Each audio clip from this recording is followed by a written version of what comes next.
Tandaan mo pa ba ang pelikulang Magic Temple? Tokalansay, tabi-tabi po sa bangkay, lulubog, lilitaw sa sarado hukay. Napakaganda ng palabas na yan, mga brother. Talagang yan ang nagmulat sa atin na meron talagang magic kahit wala. At sa pelikulang to, mga brother, ay pinagbibidahan ng tatlong bagito. Si Sambag, si Omar, at si Jubal. Ang tatlong batang ito, mga brother, ay may kanya-kanyang kapangyarihan na talagang napakahiwaga, mga kaibigan. Si Jomar, bumubuga ng apoy. Pag kumagat siya ng kahit anong bagay, pag binuga niya, sabog ka. Sa panahon ngayon, may binubuga rin usok. At pag tinamaan ka ng usok ngayon, sigurado, sabog ka rin.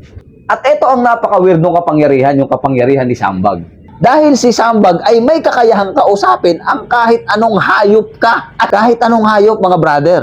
Ahas, ibon, baka, kalabaw, lahat. Putya ngayong panahon mo gawin yan, brother. Puta, mapapagkamala ka si Raulo eh. Mapapagkamala kang baliw. Putya, pag may nakakita sa'yo, ito maririnig mo. Putya, ilan to basag na basag o kinakausap yung sawa.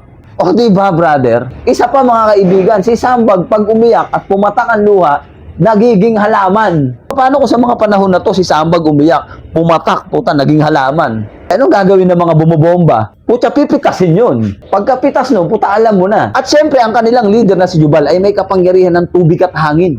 Puta, imagine mo, meron ka kapangyarihan ng tubig at hangin. Gaano kakalupit nun, mga kaibigan? At sa pelikulang Magic Temple, mga brother, ang pinag-uusapan dyan ay ang lugar ng Samadhi, na kung saan nawala ang balanse ng mundo. Puta, nawala yung balanse ng mundo ng Samadhi. At syempre, sa pelikulang yan, may kontrabida, walang iba kundi si Jackie Lu Blanco, si Rabinal. At hindi mawawala ang mensaherong si Gamay. Puta, imagine mo, pangalan niya Gamay. Puta, gamay na talaga, mga kaibigan. Hindi ko napahabain, mga brother, no? Si Jubal, inampun siya nung bata pa siya ni Maestro Sifu. Sa mga hindi nakakaalam, mga kaibigan, no? Si Sifu ay si Jun Orbanos at totoong buhay. Kung nanonood kayo ng Takeshi's Castle, siya si Mr. Shuli. Si Jun Urbano ang isa sa mga nagdala dito ng puppet sa Pilipinas or ventriloquist. Siya ang nagturo kung paano gamitin ng tatlo ang kanilang mga kapangyarihan. Napakaganda ng plot twist noon, mga kaibigan. Dahil sa paglalakbay ng tatlo ni Jubal, ni Omar at ni Sambag, maraming pangyayaring hindi maganda patungo sa Samadhi. At sa bawat pagkakataon na napapalaban sila at hindi na nila kaya, biglang may dumarating na bata na naka-Shaolin karakter. Yung may tuldok dito, tatlo. Puta, mga brother, nung pagdating ng dulo, yung Shaolin pala na yun, puta, ayun pala si Sifu. Shoutout sa director ng Magic Temple, ha? Napakaganda ng plot twist na yun. Pero kung batang 90s ka, sapat na sa'yo ang mapanood ang Magic Temple. Dahil simple lang naman ang buhay ng mga batang 90s. Simple, manood ka lang nun, okay ka na.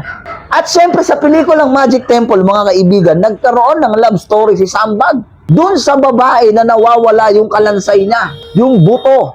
Multo yung babae doon na nagiging kalapate. Doon na pumasok si Telang Bayawak.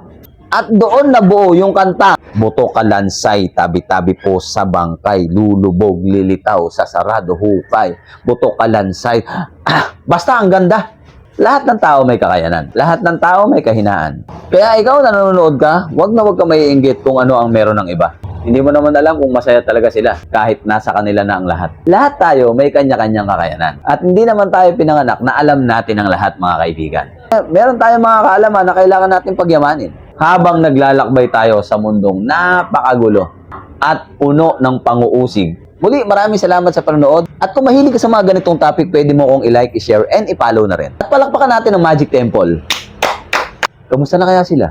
Muli, ako to si OAB in the place to be. Proud batang 90s. Woohoo!